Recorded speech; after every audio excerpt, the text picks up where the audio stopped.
Project Game Day post-game show. The Ravens do indeed get back over 500 with a fifth straight win, but it was no more pleasant than most of the other ones have been, other than the result. That's the only pleasant part of it. Project Game Day is brought to you by 1-800-GAMBLER, helpmygamblingproblem.org. If you or a loved one has a gambling problem, then give them a call or a text for free confidential services. KZ Steck, Rita with me, and Tyus Bowser is going to join us shortly as we'll go over all of this. We'll just begin with first thoughts. I think Andrew Stetka was first in today. So, Andrew, your first thoughts on the Ravens winning another ugly one. I mean, you kind of said it. This feels like not as pleasant as it's been for the last few weeks. It feels like the Ravens have almost played three different seasons to this point.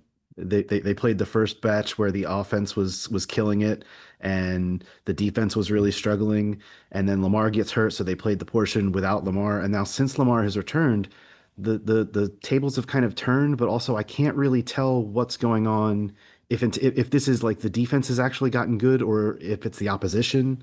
There's just there's too much mystery with this team right now, and I don't think the mystery is going to be a pleasant one when we find out what this team really is when it starts playing actual football teams on the other side.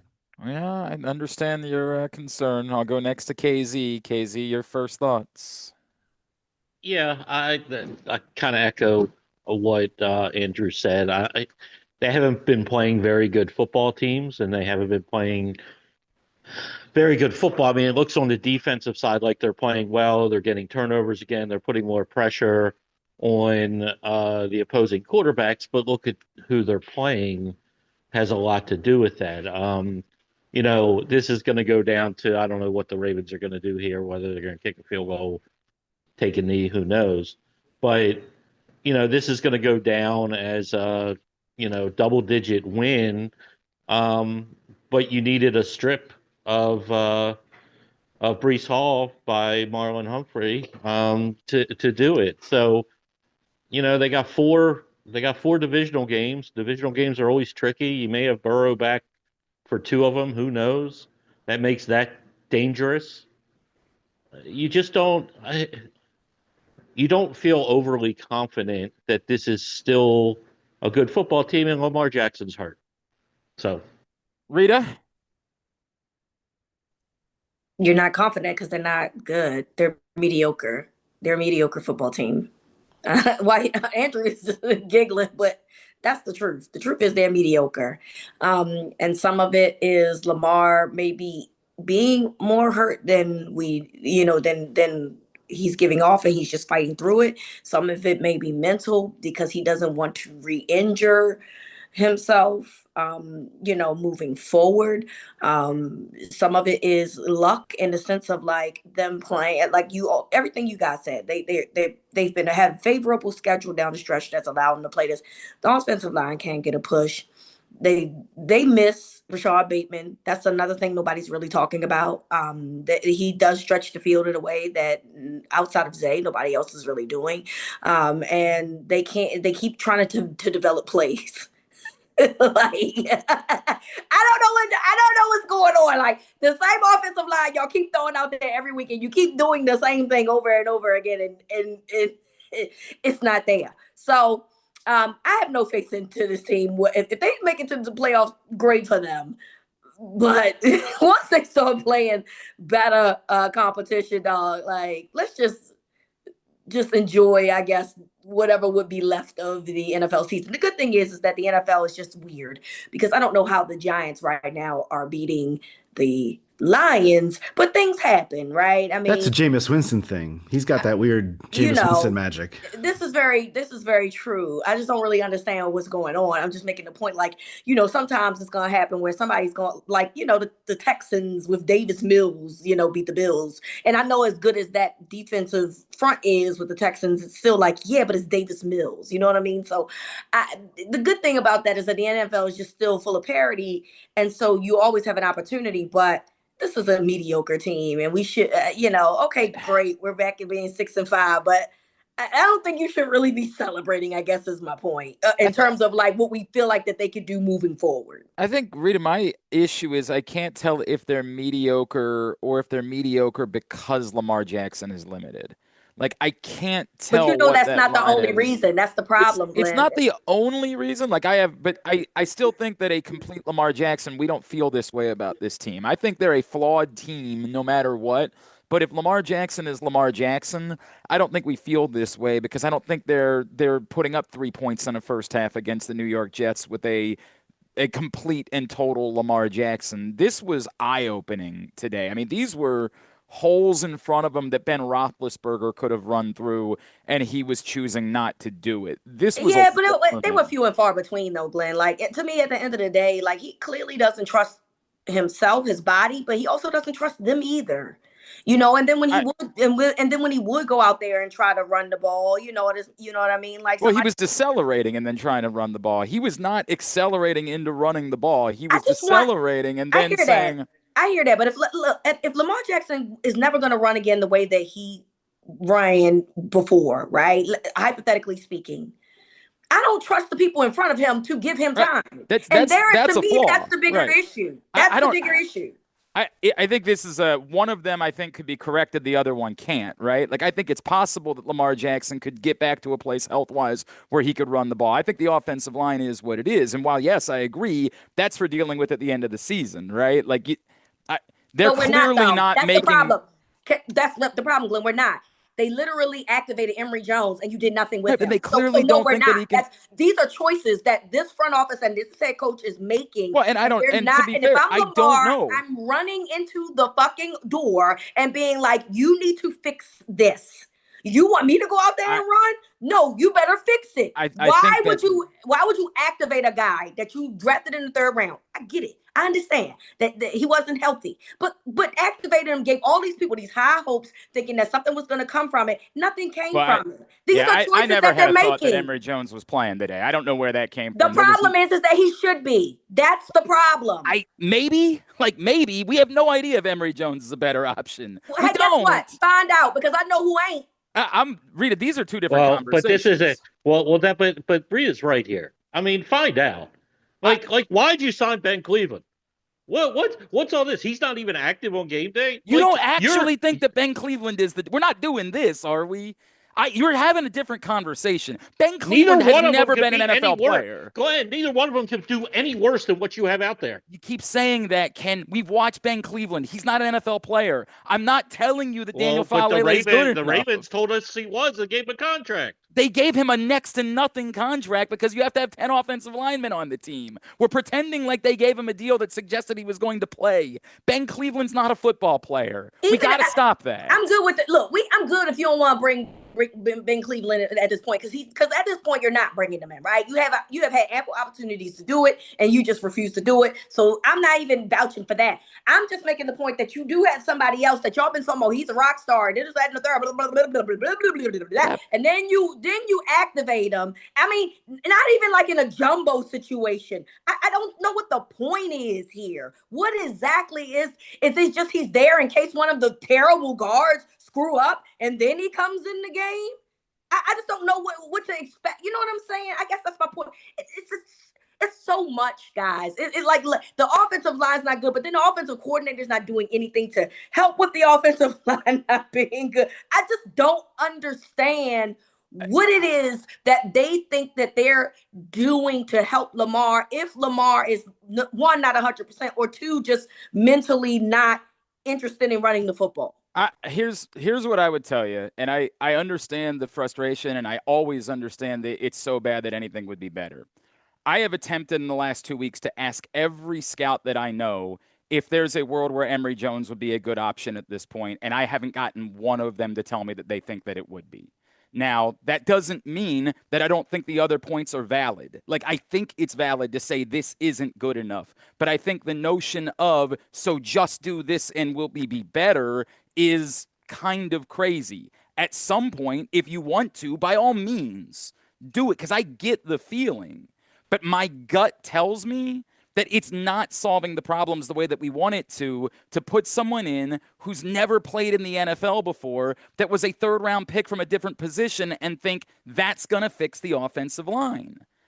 Do it, sure. But my gut is it's going to look a lot like this. And ultimately, that's, to me, the reality of the Ravens. The offensive line isn't good enough. It's not going to be good enough. And if, because of that, you have a quarterback who's clearly limited, then you're not going to do anything long term. That's the part that I come back to. It's the inside out of it. I want the offensive line to be better. I don't think the offensive line is getting better. I think this is what it is. I think that's the reality of what you've got. Now, that's, again, a conversation that we can have down the road and go through ad nauseum in the offseason. But if that's the reality, then you can't have a limited quarterback. That, to me, is a doomsday situation. You can't have both. And maybe that's where it is. It might be that Lamar this season is not going to get back to that. But if that's the case, I think you have your answer. This offense just isn't going to be good enough when it needs to be. Asking Lamar to do the unthinkable with this offensive line from the jump was ridiculous. Period. And that's the problem. To me, that's the bigger issue. We want to, yes, Lamar, he's not getting any younger. He's not. At what point do y'all think that maybe Lamar might just be slowing down just because from an age perspective? Him winning that MVP in 2019, this is 2025 , y'all. Yeah. Like, no, it's not now. It's not. Yeah, but he also he's about to be 30 years old. He put up an MVP caliber season last season, though. He did, with 41 touchdowns. Like not necessarily running the football. That's what I'm saying. Like, but there's a difference between his trajectory is going to decline as he gets older. That's life. Do you do the same things that you did 5 years ago? I agree with everything you're saying. What I'm saying is there are giant gaping holes in the first half that he's I get all of that. I get all of that. So we can sit here and blame Lamar and the micro. I mean, I don't know if I'm blaming him. But what we can do is call out the offensive line every single week. Everyone agrees the offensive line isn't good enough. And I'm not gonna stop talking about it. Everyone agrees. Every single week, this is the line that they give us, and every single week, this is the problem. Yes, I have a problem with Lamar Jackson not running the football, but I also understand that Lamar Jackson has dealt with a hamstring, a knee, and an ankle injury. So I have to give him grace from the simple fact that he's had 3 injuries that he's dealt with this year. And I'm not going to give 5 big motherfuckers up front not doing their job the fucking same type of grace, because they don't deserve that. Rita, it's not I'm not grace. doing it. I'm telling you, I think it's an injury. I don't think he's healthy enough to do it. I don't think the offensive line is good enough, and that combination is going to doom him. I said, why did they put him with this line to begin with? And then you want to argue with me about it. I'm not arguing with you, Rita. Nobody's arguing with you. Well, I'm so used to Lamar running the football. He clearly doesn't want to do that anymore. Well, I don't know if it's that he doesn't want to or he can't. I don't know what the difference is. Well, now it's probably he can't. But I think we've had this conversation before last year. I just don't think he wants to be that guy. I think there's an element of that that's now being met with injuries. And I think that combination is doomsday with this offensive line. But I can't think that the offensive line is going to be fixed. I can't believe it. And while I understand your argument, I don't think it hurts to try. That is my point. And I think that's KZ's point. I think that you have to make an effort, because Lamar is your most prized player. And what you want to do is try to make sure that he's protected, particularly when he's dealing with multiple injuries at the same time. And I don't feel that the Ravens have his best interest. I'm sorry. I can't look at what I'm seeing and think that there's someone worse than that. I can't fall into that fallacy. I think what Glenn is saying, though, that is if you don't know that putting someone else in there right now is going to fix the problem, you could actually worsen the issue. I hear that. That's a big issue too. I hear that. I hear that. But then we sit there and we watch. That's what I'm saying. What I said earlier, like, we're not even putting this young man. They didn't put him out there at all. They didn't give him any opportunity to have any reps. And to me, it's like, so are you not trying to implement him? Is he just there as a backup? Well, how different is it that he has to come in due to injury? Like, help this guy. help him Well, get there. I don't know that he would be the first to come in if there was an injury either. I don't know that that would be Probably the not. case. That Probably not. Probably Cleveland. my gut would tell me. Well, Cleveland wasn't active today, so it couldn't have been Oh, well, Cleveland. well. Yeah. I think that now that's interesting because it's pretty clear to me in talking to some folks they want Corey Bullock specifically to be a backup center, which is an interesting. So maybe if it was one of the guards, they would have had no choice. But I just boy, I want Emory Jones to be a solution badly because it just seems like there needs to be an answer. But I have really dug deep on this, and I can't get anyone in the NFL to tell me that they think it's a good idea. And that's a really weird, as bad as it is, it's really weird to me that I can't get anyone to tell me that it is. I'm still in the same. Yeah. Can I ask a question? They mentioned it on they mentioned it on I think it was Charles Davis who mentioned it. Mm-hmm. Are we beyond trying Ricard as a guard? Yes, but I understood, and he did bring that up on the. He did bring it up, and I He had brought never it up heard. on the I had never touchdown. really heard it, Yeah. and I was Yes. like, Yes. that's not the worst But idea I've ever I heard. get it. I'm not telling you it's Complete terrible. nonsense. There's our guy Tyus Bowser checking in. I'm Tyus, just bringing it up because I did hear it. look, we all heard it, and I laughed, and I thought, maybe you're right. Maybe it couldn't be worse, but that's where we all are, is in the it couldn't be worse category. Today's Project Game Day postgame show is also brought to you by the Costas Inn and the all-new Costas Inn, now open in Timonium at the Grandstand. Everything you love about the OG Costas Inn, but also you got to get out to the OG to get crabs. Everything else they've got on that menu, conveniently located at the fairgrounds in Timonium. Tyus, your reaction to what you saw in a victory, but another kind of lethargic offensive performance from the Baltimore Ravens today?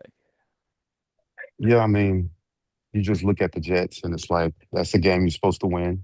Um, they went out there and got turnovers. I think one of the things that I caught that was really big was right before the half, the rush kind of came alive that allowed them to get out of field goal range, Yeah, especially Draymond Jones. having that momentum. So I think that was like a really big moment for them as a defense. And then of course, Marlon with that strip fumble was phenomenal. I mean, that's typical Marlon, which is always a great thing. But I mean, the offense looked as it's been for most of the season, and it's continued to be a struggle. Trying to get the rush game going, not getting passes through. And then, I heard y'all kind of talking about Lamar and just his decisions to try to run the game, well, try to run the ball, when he needs to and things like that. And I mean, me personally looking at it, I don't think he looked as healthy out there as I thought. And I know in certain times where he has to run the ball, he's going to try to make a play. And I don't think I've really seen that. So a lot of questions on the offensive end, defense, did what they could as far as, keeping that offense alive and giving them an opportunity to go out there and score points and help his team win. So overall, I think it was like an average. It was like an average, yeah. This was the down part of the Ravens' schedule. This was the one that we looked at and said they had the opportunity to do this, and they took advantage of it. And they stole the game against a Bears team that we know is good with a backup quarterback, but then they've won 4 straight in games that they frankly should have won. While none of us think that the teams in the AFC North are dominant, the reality is that they are AFC North games. And AFC North games are a different animal than what it is that you've been dealing with. So I do want to go across the board, escaping the offensive line. This is, again, I assume this is going to be the same offensive line we're going to see. We'll come back to that in a second, but I assume it's going to be the same group. Where is your confidence now as you get to the portion of the schedule where 3 of the next 3 games are all against division teams, and this could be the portion of the schedule that decides your playoff fate? Where is your confidence just in the micro in them being able to get the job done in these division games? And I'll start with KZ on this one.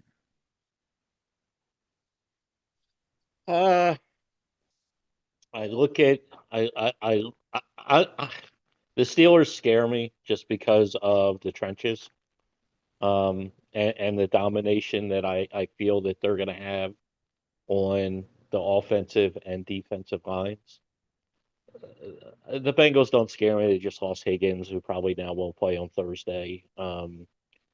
I They do get I'm, Chase obviously back on they do Thursday. get Chase back, yeah, but I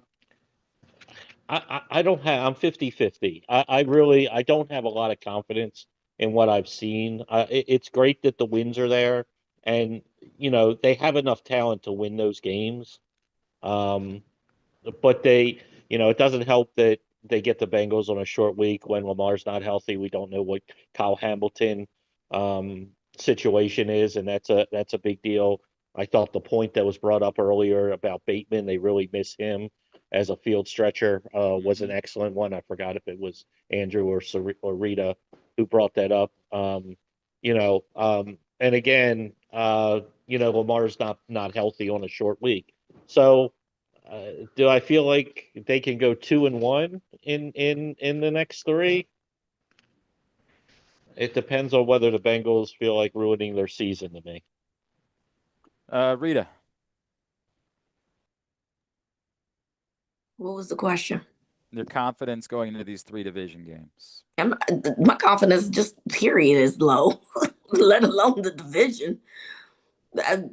I mean, everybody said what they said. The Steelers have good trenches.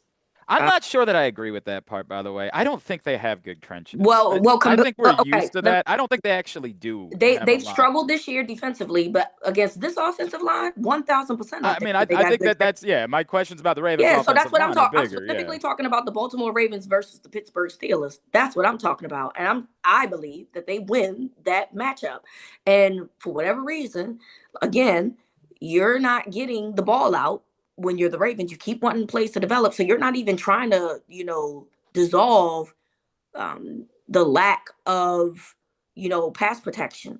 So you can run on them, but then also like if they're gonna run blitz and stuff, then like how's that gonna work? So yeah, I think like you said, they get chased back, but then Higgins is out. I guess that helps. But then if Joe Burrow plays, which I would like to think that he's gonna play, that's obviously gonna make it an interesting matchup. I'm just the Steelers, we keep calling them, phonies and fakes, myself included, because we just don't believe in this team because we know what they do every single year. That doesn't mean that they can't or won't beat the Ravens. And I think that that's the biggest issue, right? Is that even with us calling them phony, well, we are probably a little bit phonier.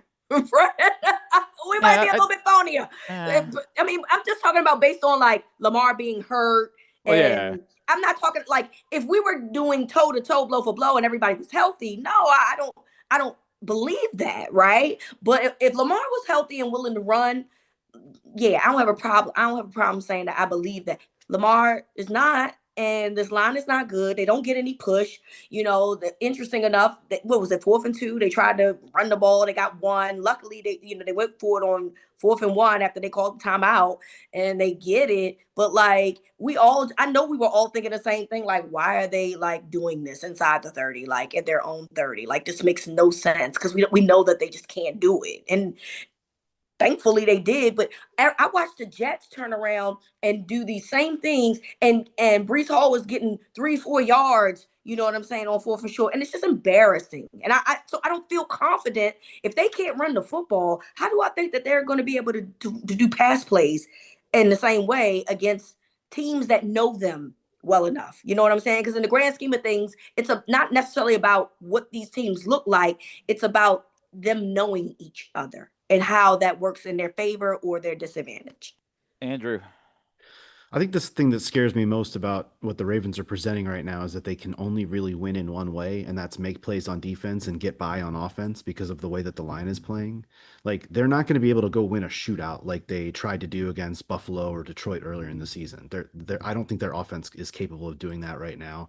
And I think while the defense is playing better, they're still going to need to make plays no matter who they're going up against. So if you can drag either of those teams into that type of fight, I think you have a chance. But to say that I'm confident would be an overstatement by far.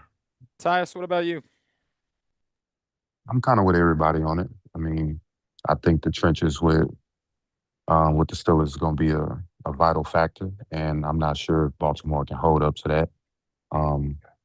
And then, of course, just with Lamar being not at his best, I'm not sure if the offense can actually move the ball against them. And um, like Andrew said, just with the defense and how well they've been playing, I think that's going to be the only way that they can actually hold off not losing those games is just having that defense to be able to help them out. But I'm not too confident in these next three games. So Tyus, tell me what it is that you're seeing. When we talk about Lamar, like the obvious thing to us is where there appears to be like the third down was the one to me in the first half that was just I mean, there was swaths of space in front of him. Yes, Andrew points out the Steelers did finally just that game is official, so the Ravens have moved into a tie for first place in the AFC North. Both teams sitting at 6-5. But specifically, what are you seeing? Like what appears to be wrong with Lamar right now? I think it's easy for us to say it just looks like a totality, but I don't know how to define what exactly appears to be wrong with Lamar at the moment. I mean, it's kind of hard to tell because could it be injury? Could it be the talks of wanting to be a pass first type of guy and trying to find, that guy that's open to throw them the ball? I mean, it could be all of those things, but I think it's just trying to figure out what works best for him, in that situation. And of course, with the offensive line not being at his best, that doesn't help his decision making because now he's trying to throw the ball, but he has to be able to run, but he's not healthy. So he's trying to find other ways to try to make plays without trying to overexert himself. So, I mean, I'm kind of with you as far as the question, on what exactly is the issue with Lamar. Trying to see if we can't. I guess John Harbaugh's not. The other thing that we need to be watching out for is what happened with Kyle Hamilton, obviously, there at the end of the fourth quarter, and whether or not that's a concern moving forward, because clearly that's the most important player on the other side of the ball for the Ravens. And so we got to figure out what's going on there and what it means moving forward. Um, this is from Joe. Joe says, "What's the deal with Loop and kicking the ball short on kickoffs? What is going on there?" I wish I knew the answer to that, Joe. It's wild, right? Because this is going to be another week where we're going to praise the hell out of Jordan Stout. Like, Jordan Stout was one of the best players on the field for the Baltimore Ravens today. He was awesome. But I am still we are now 12 weeks into the season, and if you ask me the question, is Tyler Loop an NFL kicker? My answer is I have no effing idea. I don't have a clue. Are we talking about like outside of the 50? I mean, I think he's an NFL kicker, but I mean, like, are you suggesting like long kicks? I'm saying, is he someone that you feel good about? Like, do you feel like that you have any do I know that he's above a replacement level? Any guy that you could go pick up off the street right now in the NFL? He's four times. I'd be chewing off my fingernails if this game, if it's the fourth quarter and he goes out there for a 40-yard field goal to like tie the game. Like last week. I mean, like that last wouldn't week, bother me. That 50 plus is where I'm gonna be like, hey, I don't know, yo. But that's the. I don't know if he's got. I don't know if he's got cojones, man. I don't know what. We don't know a thing about it. I mean, this again. To be fair, Jake Bates just forced overtime, or at least tied the game up by hitting a 59-yarder. Right? Like the NFL is not doing that. You've got to be good within, and inside of 50 yards to me is at best a replacement level kicker. That's just the reality of the NFL at this point.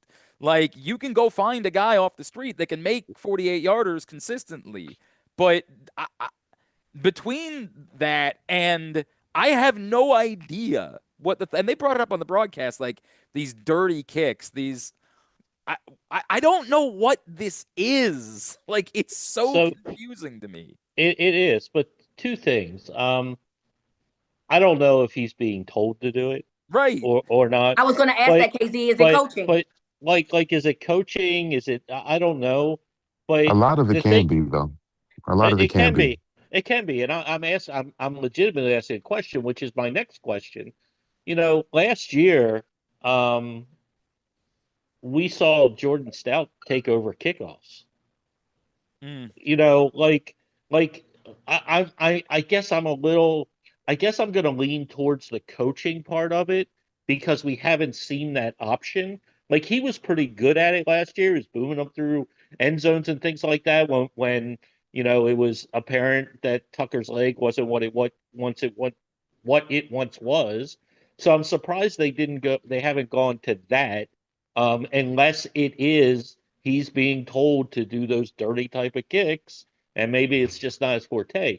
On the flip side, whether he's a good kicker or not, either the Ravens don't think he is, or is it just happenstance that we've never had to put him in one of these situations this year? Well, Like yeah. they haven't allowed him to kick the long field goals when there's Other been other some than the one we opportunity. talked about against Minnesota, where they tried from 56, and I thought it was because again, at some point you've got to figure out if the kid can make a kick, and he didn't indoors from 56, and that's why I keep coming back to this question of is he a good kicker or not, and I genuinely don't know the answer. I can't say enough good about Jordan Stout, man. Like we spent years saying negative things about Jordan Stout, and all of a sudden he's become a legitimate weapon for this football team. Like one of the few guys who's making game-changing plays this season. He's been awesome. But on the flip side, I have no idea. A few people in the comments, yeah, we should talk about Draymond Jones a little bit more. For anyone that was disappointed that it wasn't a big name, it wasn't Jalen Phillips, it wasn't, dude. Draymond Jones has been We gave outs. him Yeah. we gave him props last week. He was Oh, you my promoted him last week. I promoted him last week. It might be 2 straight weeks, man. He Might has be. been Might be. he's been spectacular since he came in, and a genuine difference maker for the Ravens over the course of the last couple of weeks. That's very good news. Kyle Hamilton's injury not serious, according to John Harbaugh. Obviously, that was imperative. Hi, my son wants to say hi. He just wants to, and I got to get him to go away now. So there's Graham saying hello. All right, buddy. I got to keep doing the show. Thank you. Love you. That's my guy. There he is. All right, Tyus. Yeah, I'll pose it to you because we discussed it earlier before you came on. A couple weeks ago, I gave it to you the idea of Emory Jones, who had played tackle in college, third-round pick, no preseason, being an option to replace Daniel Faalele. You said that might be a little bit too rich for your blood, but another couple of weeks of watching Daniel Faalele, where are you with the idea of putting out someone who's never played in the NFL before as an option instead? I mean, kind of just rolling the dice.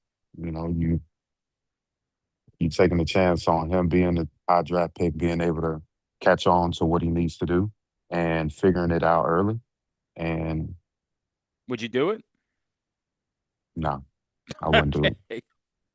I wouldn't do it. Okay. I wouldn't do it. I Is mean, what that's a lot, man. Especially as a quarterback, knowing that you have a new guy here, you're not sure how he's gonna be.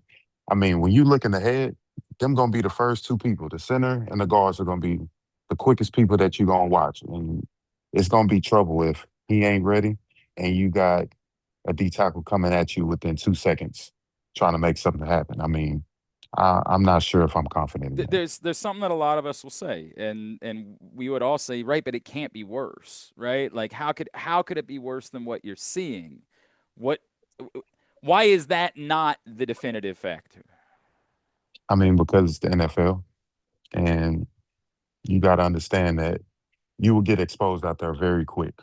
And if you're not ready, if you haven't done it before, especially as a rookie, and you just going out there and you getting put in the hot seat, if you're not one of those legit guys where not only you, but they are confident in you in that position to go out there and protect the most valuable player on that team and in the NFL, then it's going to get exposed very quick.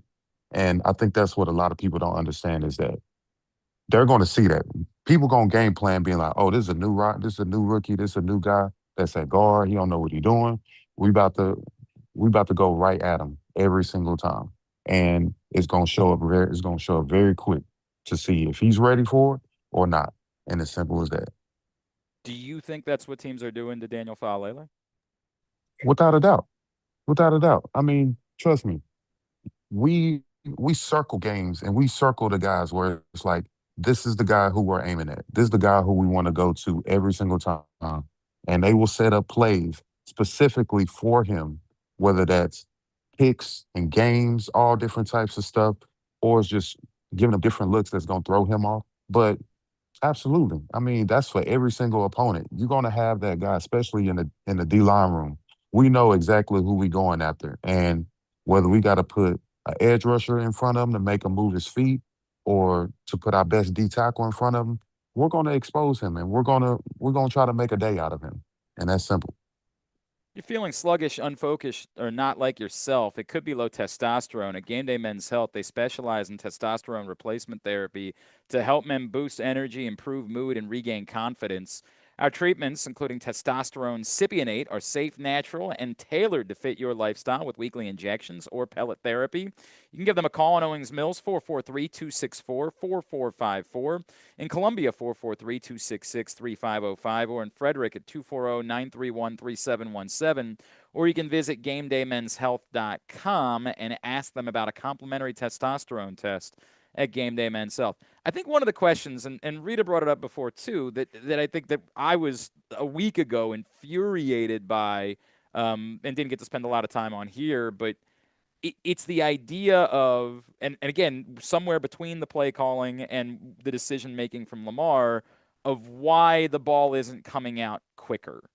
If the offensive line is the problem, why isn't the game plan to get the ball? A week ago, Myles Garrett had 4 sacks. They were all after the 5-second mark. All of them. 4 out of 4 were after the 5-second mark. If the offensive line is the issue, why isn't the thought process stop trying to let plays develop, get the ball out as quickly as you possibly can, which it seemed to be the first game back for Lamar Jackson. Tyus, is that as confusing to you as it's been to us? I mean, a little bit, and a part of that can be game plan as well, where you want to protect the deep end, where you want him to hold the ball or whatever the case may be, and that causes those guys extra time to go and get to the quarterback. And I mean, you can say, getting the ball out quicker is good, but I mean, they could be in the coverage where those guys are pressing and he's not able to get that ball off as quick as he needs to, or whatever the case may be. And you got to be able to game plan against that. And sometimes it might be the case where we have to allow plays to develop and we have to trust that our guys on the receiving end can be open. But if not, then it's like, hey, Lamar, you got to make a play. So, I mean, it can kind of go both ways just based off of what their game plan is for the defense and what they actually want their offense to do to allow them to get off the field, if that makes sense. I'm fascinated by what we're all feeling. We're all dejected. This definitely sounds like a post-game show after a loss today. It It definitely does. it I can feels see it that way. everybody's face. Andrew We're looked all. upset. I'm Rita's already not pissed even off. really down on it. I think, like I said earlier, I think it comes down to what is this team going to be in the latter half of the season, because it's been a bunch of different things already What this you looking season. at right now? Well, I don't know that that's true, Rita. That's my question. Where can the adjustments be made? I don't think What's that? well, I know what you're saying, but I do think that is a big part of this. To Glenn's question, why aren't they scheming more stuff? I mean, part of this is probably to your point earlier. Rashad Bateman's been missing. I think he's a big part of that because he's good over, with those quick routes over the middle. That's a great point. I don't really know why the tight ends haven't gotten a little bit more involved. You've got 3 of them that can catch the ball viably. And I mean, all they're really trying to do is pump the ball down the field to them. Why not try and get them involved more in the crossing game or something like that? If you're that insistent on passing the football, do it in a way that's going to work to your offensive line and give Lamar the best ability to get, Well, the Andrew, that's an accuracy up. excellent point. Where, you know, they're not using Likely like they have in the past. He's No. on the out. He's always on the outside now. I just I don't know. I don't know. It's weird. Like you can say what are the adjustments, but they have personnel. Okay, Bateman goes out and look, Hopkins is a Hall of Famer, but he can't do what Bateman does. So No. if you're going to that's your situation that he's the replacement. Well, use Dez a little bit more. I Use was just other about to say people. that, KZ. Just Use about to. other people that could. I'm not saying that could do a little bit different things. Bateman being out shouldn't change the offense as much as it looks like it has. No, I completely agree with you. But they've also used your boy Keaton Mitchell a little bit more in certain ways. Like there are pieces Not there. it, There's not it, not personnel. enough. Never enough. Never enough, but there's personnel. They're just not. They're utilizing it in very strange ways for the way that their offensive line has Ken struggled. still, his boy Justice Hill is literally getting put down on game days, and it's still not enough for Ken. It's still not Catching I enough. saw strays. Yeah. Catching I strays. saw Justice Hill way too much today. Uh, Way. this Don't do my guy, main man like that, yo. this this guy, this guy is tough, man. Like he is just tough. Um, no, and that to me is what's interesting, right? Like I know how we all feel at the moment. Like we all feel this way because it's what we're seeing, and that we can only react to that. The point that we'll all bring up and we'll all remind is that, like, if you ask us how we're feeling at this point in 2012, we'd all say this team isn't nearly good enough. And that is sort of the reality of what we're talking about, that we're reacting to what we see right now because that's what we have right now. Right now, that's what we've got. And I continue to say, like, they're not playing the Super Bowl next week, and that's the best thing they have going for them. And maybe in 3 weeks, and I don't know how that's going to be. Maybe after getting 10 days off, we're going to see a Lamar Jackson the week following that Steelers game that looks completely different. That 10 days make the difference. I don't know. Tyus, is there anything to like the limited amount that Lamar is practicing right now and that impact that could have? And I still think it's the right thing to do when you're dealing with an injured player. But what does that do that might be a part of what we're seeing? Can you explain that question a little bit more in We're detail? not What you seeing mean by Lamar. that? Lamar hasn't practiced on Wednesday the last couple of weeks. Yeah. It seems as though he's not going full go through the week because of the injuries. Can that play a role in what it is that we're seeing offensively? Yeah, a bit because you have you have certain schemes, you have certain plays that you have going in, and you have to be able to see those looks, especially in certain defenses. And each defense plays a certain type of defense where you have guys up, you have guys in special places. You might see a read or a movement within the coverage that you need to see as a quarterback to be able to make those adjustments. And if you're not out there in person to actually visualize it and go through it, and whether you make a mistake or not within it, you know what to look for. You know how to make those adjustments moving forward throughout the week. So I think a big part of that, of not playing, does kind of come into those Sundays when he is holding the ball a little bit more, or he is a little bit, stagnant and throwing certain type of passes or running the ball, whatever it is. Um, I mean, all of that does come into play. So I think that's something within me that I see where not being in practice can play Mhm. a big role in those Sundays by not seeing those looks that you need. And now there's a legitimate chance he doesn't practice at all this That's week. that Like well, at all. but Highly doubt it. moving forward, I don't think that he's going to be practicing on Wednesday. Like they kind of made a comment about it, like, this just might be the thing moving Mhm. forward for the rest of the year. So this is going to be an ongoing thing if he has multiple, ailments that he's dealing with. So, and I agree. I don't know if he practices at all, which, yeah, he didn't look good. But maybe the good thing about that is, well, you play 4 days later. I don't know. So, yeah, I, we'll see. I think I think looking at it, because I know typically on like short weeks, they typically don't do like full speed practices. Yeah. So that might be a case where he could practice, Because it's a but walkthrough. it'll be more of a walkthrough Yeah. type tempo. So And luckily, it is the Bengals defense that you get to go against on Thursday night. You do have that going for you and trying to get your offense to come to life a little bit. All right. Project Gameday postgame show is also brought to you by Live Casino and Hotel. The best place for all of the big games, all the big fight nights is at Live Casino and Hotel inside Sports and Social with the 100-foot media wall, great food and drink specials. KZ, you got to promote somebody this week. And to me, the most obvious options are guys that you've already promoted this year. So I'm going to really challenge you to try to find somebody that you haven't promoted yet this season. It's gonna be tough. Because all the people I want to promote were already promoted. But let's go with I noticed more than I normally did the defensive tackle Brian. Who apparently got hurt too, by the way. Oh, did he? Yeah, Okay. apparently Taven Bryan got hurt. David Bryan, I thought played a nice game today. I noticed his name on more than one occasion, not only in the run defense but also a little bit of collapsing the pocket. So I did enjoy watching him play. Maybe somebody would come up with someone else, but I mean it's too easy. I mean I thought Marlon yeah. made the biggest play of the game, but I'm not. Well, I mean, maybe I don't know how you measure those against the punt. I actually thought TJ Tampa making the play in punt coverage was someone that obviously we praise Keandre Jackson. Yeah, there's the answer. He said they'll evaluate Taven Bryan tomorrow. He apparently got hurt on the play, the second sack for Draymond Jones. He got hurt on that play, and I guess as we were watching Draymond Jones, we just kind of missed that.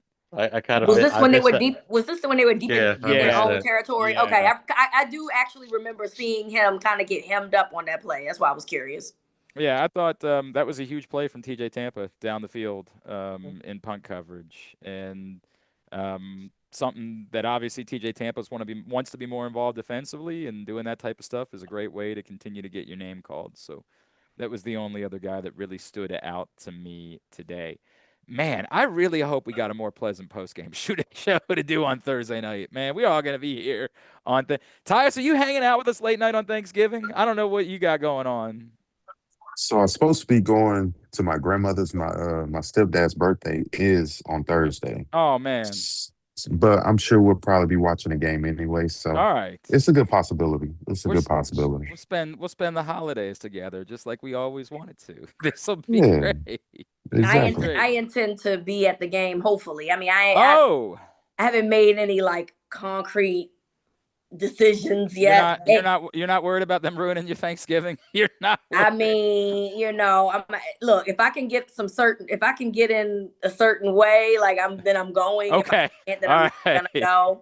So yeah, we'll see. I might be broadcasting live from there. That is code for if you have a suite and Rita is invited. That's it. If I get some sweet tickets, I'm going. If I'm not, Rita will be at the game. I'm not going. That's because I'm spoiled at this point, and I'm not going if I don't get my sweet passes. That's the life. That's the life that Rita's talking about. She said it's the sweet life or it's the couch. Those are no. I don't want to say that because look, like if in the lower bowl, I'm going out there, and like this is a really good game for it because it's gonna. I love the bank at night. It's just always electric. It's great. They're gonna have Lil Jon, I think, perform halftime. Yep. Yeah, exactly. So, it's always a good time. Like the bank at night is such a great vibe. So I'm looking forward to that. But like, I'm not gonna go if I gotta sit all the way up there. I'm lazy, y'all. So don't let me be lazy. If you see me and you got a sweet pass, send it to me. Just to respond to that, Bo shared out. Lamar Jackson said his ankle was, quote, pretty solid, unquote. And if he's out there, he should be able to do what he can do. I'm not. Okay, so he's holding himself back. Got it. Well. Okay. Well, then do it. He said his injuries are not holding him or the offense back. I don't know, man. I mean, to be fair, what's he gonna say? Yeah, what's he Lamar's gonna say? Hey, my ankle's killing me. Yeah, you guys I agree with that. I don't think he's honest. Yeah, I just don't think he's honest about it, and that's fine. Like, I guess they don't give people too much information. And we know how this organization goes. So. Also, to be fair, do we know if it's the ankle or if it's the knee or if it's the hamstring? Exactly. You didn't ask him about his knee or his hammy. He's literally had 3 different injuries listed in the last 3 weeks, so he might very well be that he's like, yeah, actually, the ankle's good. Like, y'all, the ankle's fine. It's one of the other ones that's the problem right now. All right, come spend your Thanksgiving night with us late night before you get up and go shopping or before you go out shopping. Come hang with us on Thursday night. And don't forget that if you or a loved one has a gambling problem, 1-800-GAMBLER, helpmygamblingproblem.org for free confidential services. Love you guys. Appreciate you. We will see you.